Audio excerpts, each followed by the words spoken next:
तो आज हम इन प्रॉपर्टीज के प्रूफ देखेंगे और कुछ क्वेश्चंस भी साथ में देखेंगे सर। मतलब प्रॉपर प्रूफ्स हमें एक एक करके डिस्कस करने, और प्रूफ्स करते टाइम लास्ट टाइम हमने बात कर दी थी कि क्या क्या चीजें हमें ऑलरेडी गिवन है, इस चीज का खास तौर पर हमें ध्यान रखना पड़ेगा। तो बिना किसी देरी के हम फर्स्ट प्रॉपर्टी जो थी पैरेललोग्राम की रिकॉल करो। फर्स्ट प्रॉपर्टी हमने क्या बोला था, वो कॉन्ग्रुएंट ट्रायंगल हो रहे हैं, वो वाला आपको याद रखना है सर। तो वो कॉन्ग्रुएंट ट्रायंगल्स वाला जो रिजल्ट था उसी से बाकी हमने सारे बताए थे स्टूडेंट्स को कि पहली जो प्रॉपर्टी है उसके बेसिस पे हम दूसरी तीसरी प्रॉपर्टी प्रूव आराम से प्रूव कर सकते हैं, उन्हीं के अकॉर्डिंग वो प्रूव हो जाएगी।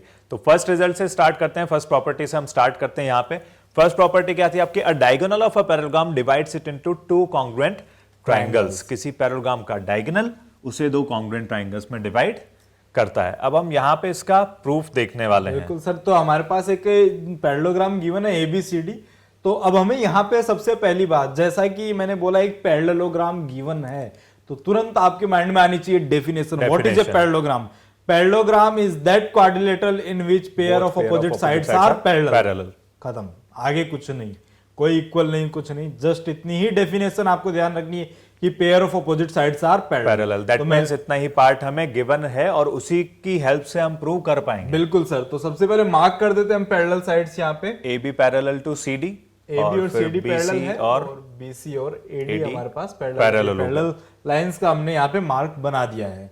तो इसमें इसने बोला क्या है कि जो डायगोनल है आपका वो इसको दो कॉन्ग्रुएंट ट्रायंगल्स में डिवाइड कर रहा है। तो इसको प्रूव करने के लिए आपको ट्रायंगल्स चैप्टर अच्छे से आना चाहिए। उसमें आपने कॉन्ग्रुएंस सीखी, उसकी हेल्प हम यहाँ पर लेने वाले हैं। और पैरेलल लाइन से आप क्या कर सकते हैं, पैरेलल लाइन दिख रही है, ये हो जाएगी ट्रांसवर्सल। ट्रांसवर्सल मतलब बनेंगे हमारे ऑल्टरनेट इंटीरियर के पेयर। और बिकॉज वो पैरेलल हैं, इसलिए ऑल्टरनेट इंटीरियर एंगल्स क्या हो गए, इक्वल हो जाएंगे सर। बिल्कुल, ये वाले हमारे इक्वल हो जाएंगे और ये वाले भी हमारे इक्वल हो जाएंगे। तो सर यहां से फील आने लग जाता है कि इसमें क्या होने वाला है, कैसे ये प्रूव होने वाला है। तो ये तो पहले से क्या है इसमें मेंशन कर रखा है, बट ऐसा नहीं भी हो तो ये क्या स्टूडेंट्स को दिखना चाहिए। जैसे ही पैरेललोग्राम की बात आई तो जहां भी हम पैरेललोग्राम की बात करते हैं कुछ प्रॉपर्टीज तुरंत माइंड में आनी चाहिए। जैसे कि पहली बात तो यही हो गई कि ये जो अल्टरनेट इंटीरियर एंगल्स बन रहे हैं वो इक्वल हो रहे हैं और को इंटीरियर एंगल्स जो बन रहे हैं वो आपस में सप्लीमेंट्री एंगल्स हो जाएंगे। पुरानी वाली जो नॉलेज आपकी हो गई, पुराना लाइंस एंड एंगल्स या ट्रायंगल्स का, वो सारी चीजें तो अब आपको याद होनी चाहिए, वो कहीं पे भी यूज में आ सकती है। बिल्कुल, वो यहाँ पे यूज आएगी, इनफैक्ट आपके पैरेललोग्राम्स में यूज आएगी, इवन ट्रेपेजियम में यूज आएगी, और हर तरह के जो फिगर्स हम क्वाड्रिलेटरल में देख रहे हैं कहीं ना कहीं कोई ना कोई इन्फॉर्मेशन आपको यूज आएगी। मतलब ये पैरेलल लाइंस और कॉन्ग्रुएंसी अब हमारा पीछा छोड़ने वाली नहीं है। ये ज्योमेट्री में तो सर हर जगह इसका साथ रहेगा ही। तो अब देखते हैं इसको हम कैसे आगे प्रोसीड करते हैं। तो हमें जो प्रूव करना है वो हमने देख लिया।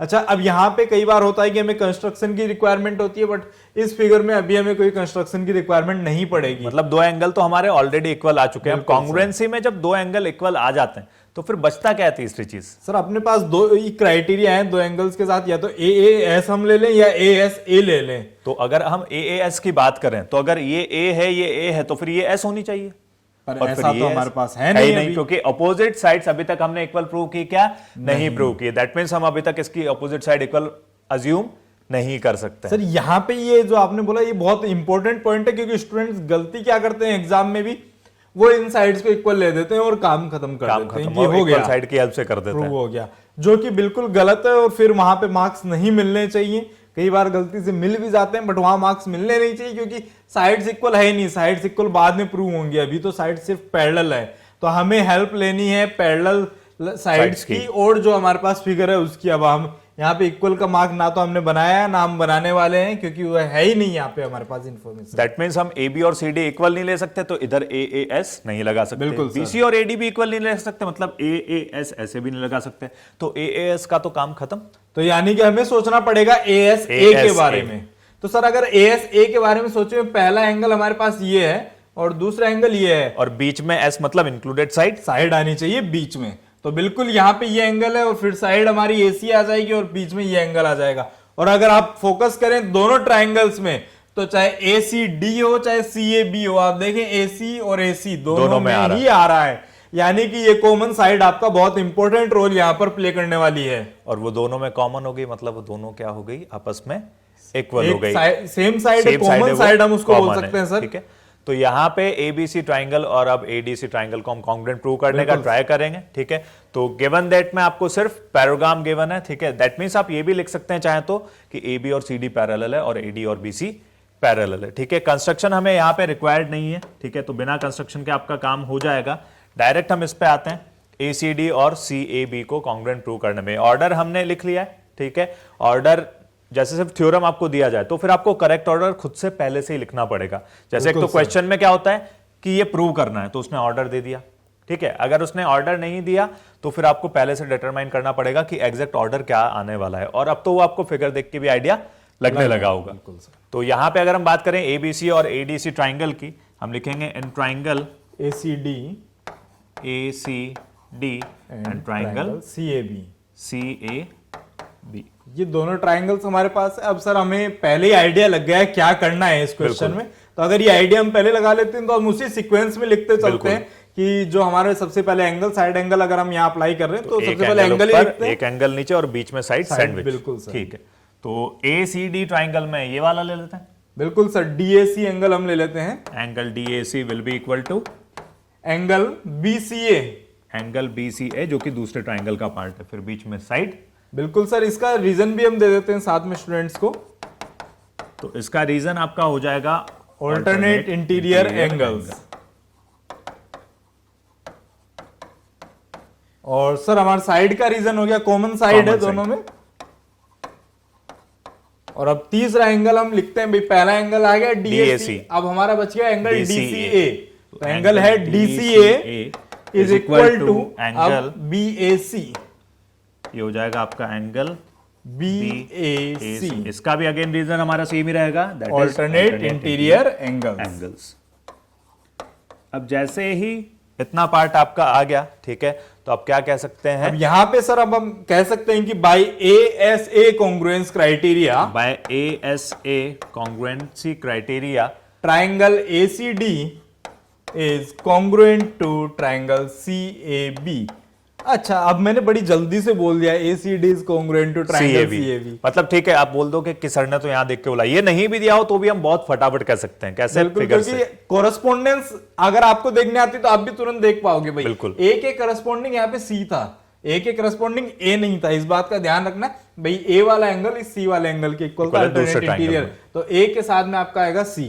तो ए यहाँ पे आपने पहले लिखा था तो यहाँ पे आपने सी लिख दिया, और इधर जो सी वाला पार्ट था वो ए के इक्वल आया, तो इधर सी लिखा था तो बाद में आपने लिख दिया ए।